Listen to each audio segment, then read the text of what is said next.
మీ business ఏదైనా మీ ఊర్లో promotion చేయాలంటే అది సుమన్ టీవీతోనే సాధ్యం. ఇప్పుడే సంప్రదించండి.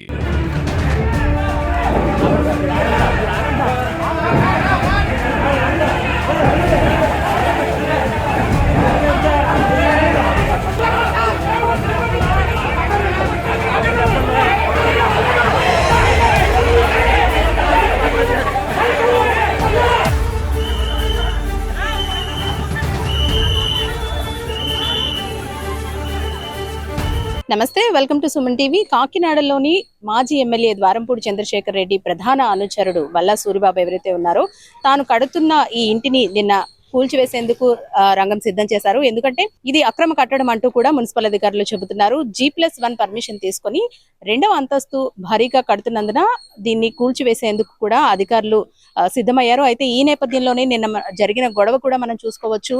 మాజీ ఎమ్మెల్యే ద్వారంపూడి చంద్రశేఖర్ రెడ్డి కూడా ఇక్కడ చేరుకున్నారు. ఆ చేరుకున్న నేపథ్యంలో తోపులాట కూడా జరిగింది. పోలీసులు కూడా ఆయన్ని ఆపేందుకు ప్రయత్నించారు. అయితే ఇది అక్రమ కట్టడం కాదంటూ కక్షపూరితంగానే ఇలాంటి చర్యలకు పాల్పడుతున్నారంటూ కూడా ద్వారంపూడి చంద్రశేఖర్ రెడ్డి చెబుతున్న పరిస్థితి అయితే మనం చూస్తున్నాము. అలాగే ఎంతో కష్టపడి కట్టుకున్న ఈ ఇంటిని అక్రమ కట్టడం అంటూ కూల్చివేసేస్తున్నారంటూ కూడా బాధితులు ఎవరైతే ఉన్నారో బల్లా సూరిబాబు చెబుతున్న పరిస్థితి. మొత్తంగా చూసుకుంటే గనక నిన్న పవన్ కళ్యాణ్ కాకినాడ వచ్చి వెళ్ళిన తర్వాత ఈ ఘటనలు జరగడం అనేది కూడా కాస్త ఆసక్తికరంగానే మారిందని చెప్పుకోవచ్చు. మొన్నటికి మొన్న అక్రమ బియ్యానికి సంబంధించి రైట్స్ జరిగిన నేపథ్యం, అలాగే ఇప్పుడు ప్రధాన అనుచరుడు సూరిబాబు ఇల్లు ఏదైతే ఉందో, కన్స్ట్రక్షన్ లో ఉన్న ఇల్లు ఏదైతే ఉందో ఈ ఇంటిని కూల్చివేస్తున్న పరిస్థితి. ఇది కూడా పూర్తిగా నిబంధనలకు విరుద్ధంగా కట్టారంటూ కూడా అధికారులు చెబుతున్నారు. ఇందులో ఎలాంటి కక్షపూరిత వాతావరణం అయితే లేదు. కేవలం G+1 పర్మిషన్ తీసుకొని 2వ అంతస్తును నిర్మిస్తున్నారు. అది కూడా అక్రమ కట్టడం అంటూ కూడా అధికారులు చెబుతున్నారు. అయితే ఈ కూల్చివేతను అడ్డుకునేందుకు ద్వారంపూడి చంద్రశేఖర్ రెడ్డి గారు కూడా ఇక్కడికి చేరుకున్న పరిస్థితి. ఆ టైంలో కూడా కాస్త తోపులాట అయితే జరిగింది. ఆయన్ని నిలువరించేందుకు పోలీసులు కూడా కాస్త తోపులాట జరిగిన పరిస్థితి మనం చూసాము. మొత్తానికి అక్రమ కట్టడాలు అయితే కాకినాడలో ఎక్కడైతే ఉన్నాయో వీటన్నిటిని కూడా కూల్చేందుకు అధికారులు రంగం సిద్ధం చేస్తున్నారు.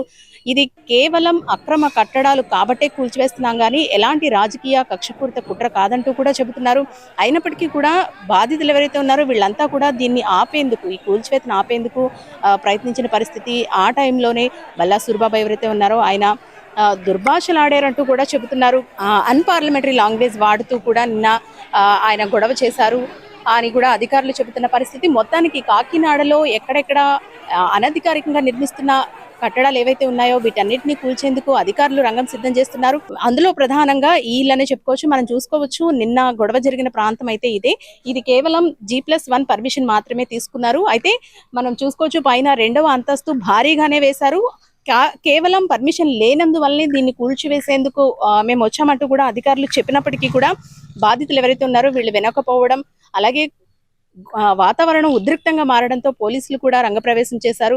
వారందరినీ కూడా ఇక్కడి నుంచి పంపించి మొత్తానికి దీన్ని కూల్చివేసేందుకు మాత్రం ప్రయత్నించారు. అయితే మనం చూసుకోవచ్చు పైన G+1 మాత్రమే ఉన్న ఈ ఇల్లు 2వ అంతస్తు అనధికారికంగా కట్టడంతో దీన్ని కూల్చివేస్తామంటూ కూడా ఇప్పటికే అధికారులు స్పష్టం చేశారు. అయితే చూడాలి, రాజకీయ కోణం లేకపోయినప్పటికీ కూడా కేవలం మాజీ ఎమ్మెల్యే ద్వారంపూడి చంద్రశేఖర్ రెడ్డి ప్రధాన అనుచరుడు అనే పేరుతో మాత్రమే ఈ కూల్చివేతలు జరుపుతున్నారంటూ కూడా వైసీపీ వాళ్ళు చెబుతున్నప్పటికీ ఇది కేవలం అనధికారికంగా కట్టడం కాబట్టే కూల్చివేస్తున్నామంటూ కూడా మరోపక్క అధికారులు చెబుతున్న పరిస్థితి. మరి చూడాలి దీనికి సంబంధించి ఎలాంటి అప్డేట్స్ వస్తాయి అనేది. కెమెరా పర్సన్ హసన్తో అనుశ్రీ, సుమన్ టీవీ, కాకినాడ.